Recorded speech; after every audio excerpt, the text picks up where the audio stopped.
Hello everyone. आज मैं आपसे बात करने आया हूं उन इंडियन स्टूडेंट्स के बारे में जो यूक्रेन से एमबीबीएस की पढ़ाई कर रहे थे और रसिया यूक्रेन वार के ड्यूरिंग उन्हें वापस आना पड़ा। हमें बहुत सारे कॉल्स आए और आज भी आए और लगातार आ रहे हैं, स्टूडेंट्स के भी और पेरेंट्स के भी।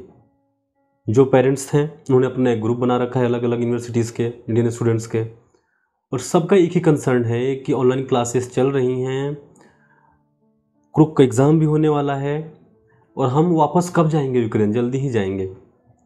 एक पेरेंट ने यहाँ तक बोला कि विनित्सिया में तो कुछ नहीं हुआ है, वहाँ तो सेफ है, वहाँ तो बस अब ऑनलाइन क्लासेस चल रही हैं, एग्ज़ाम होना है, बच्चे जाएंगे।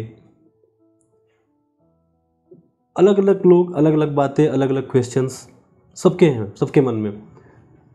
बट मेरा जो सबसे बड़ा कंसर्न ये है, अब एक पेरेंट ने मुझसे बात किया, स्टूडेंट ने ही बात किया, फिर उसके पेरेंट ने बात किया कि हमारी डीन से बात हुई है, डीन ने बोला है कि आप जल्दी यहाँ आइए और अपना स्टडी कंटिन्यू होगा, आपके एग्ज़ाम होंगे एंड एवरीथिंग होगा।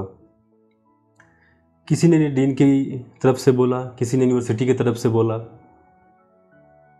मेरा राय क्या है, मैं इस पर क्या बोलना चाहूँगा। वन बाई वन जो या सबसे अधिक बार पूछे गए हैं क्वेश्चन, उस पर मैं बात करूँगा। विनित्सिया में तो कुछ हुआ ही नहीं है, एक पेरेंट का कंसर्न था, वहाँ तो बच्चे आराम से जाएंगे।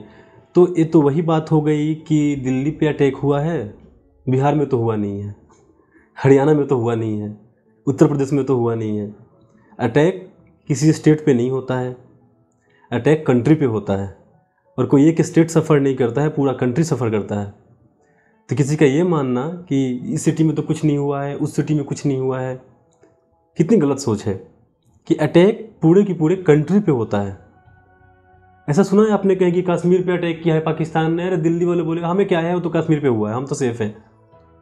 नहीं होता है ना। कारगिल भी तो, कारगिल वार हो या जो भी वार हो, बॉर्डर पे ही हुआ था ना, सफ़र तो पूरे देश ने किया। तो ये तो बेमतलब की बात है कि वहाँ कुछ नहीं हुआ, यहाँ कुछ नहीं हुआ। डीन ने बोला है आने के लिए, ठीक है।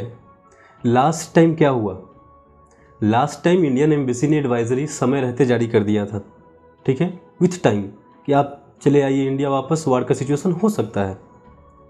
किसी ने उस एडवाइजरी पे ध्यान नहीं दिया, जिन्होंने दिया वेल एंड गुड, वापस इंडिया आ गए। बाकी लोगों ने क्यों ध्यान नहीं दिया, उसकी कुछ एग्जांपल्स मैं आपको देता हूँ। कुछ लोगों से हमारी बात हुई, हमने सजेस्ट किया, कुछ लोगों ने हमसे पूछा वहाँ से कॉल करके, उनके पेरेंट्स ने पूछा कि क्या करना चाहिए, एडवाइजरी आया हुआ है। मैंने सिंपल सबको एक ही बात बोली, जिससे भी मैंने बात की यही बोला, आप एब्रॉड में हो, आप वहाँ पढ़ाई कर रहे हो या कुछ भी कर रहे हो, आपकी responsibility government of India, the republic of India की है, और आपके पासपोर्ट पे लिखा हुआ है bye the name of the president of the republic of India. आपको वहाँ वीज़ा भी मिल रहा है, आप वहाँ बैठे भी हुए हो, तो उसकी इंडिया, इस देश की बदौलत, इस देश की बदौलत, हमारे डिप्लोमेटिक रिलेशन की बदौलत, ना कि आपके डीन की बदौलत, ना कि वहाँ की गवर्नमेंट की बदौलत। वहाँ की गवर्नमेंट आपकी रिस्पेक्ट कर रही है, आपको सिक्योरिटी दे रही है, तो आपको नहीं चाहती है, वो इंडियन गवर्नमेंट की वजह से दे रही है। पहले तो आप इसको समझ लो। दूसरा, लास्ट टाइम कुछ लोगों ने बोला कि अरे हमारे पड़ोस वाले, दुकान वाले सब लोग बोल रहे हैं कोई बड़ी बात नहीं है, वार नहीं होगा, हम नहीं आएंगे। हमारे टीचर्स ने बोला है कुछ नहीं होगा, हम नहीं आएंगे। हमारे डीन ने बोला है कुछ नहीं होगा, नहीं आएंगे। यूनिवर्सिटी ने बोला है कुछ नहीं होगा, हम नहीं आएंगे। अब जब हो गया, तब आपने, आपके पेरेंट्स ने, हमने सबसे पहले किसको कॉल किया?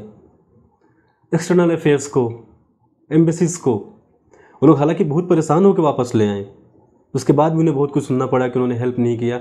एक वार टर्न कंट्री में जितना हो सकता था उतना इस गवर्नमेंट ने किया, बखूबी किया। एक वार टर्न कंट्री में आप ऐसे एक्सपेक्ट नहीं कर सकते हो कि पैसेंजर फ्लाइट्स भेज दी जाए या अपने आर्मी को भेज दिया जाए एविकेशन के लिए। जहाँ तक हो पाया यथासंभव, the last extinct of possibility, वहाँ तक हेल्प किया।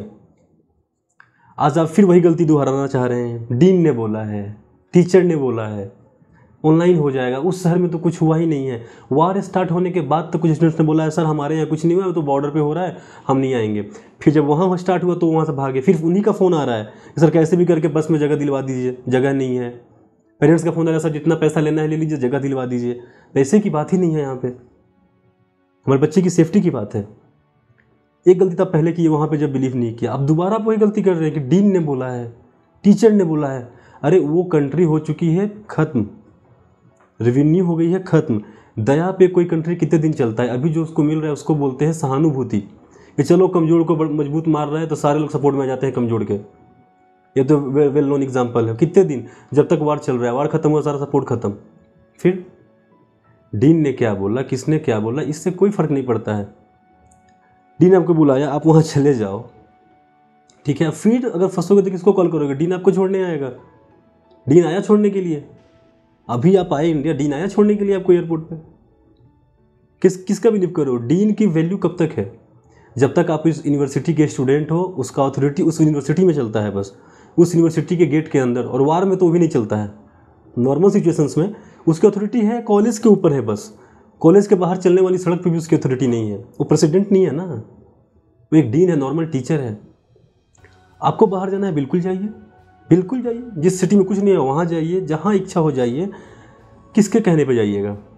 आप अपने मिनिस्ट्री ऑफ एक्सटर्नल अफेयर्स यानी विदेश मंत्रालय से पूछिए।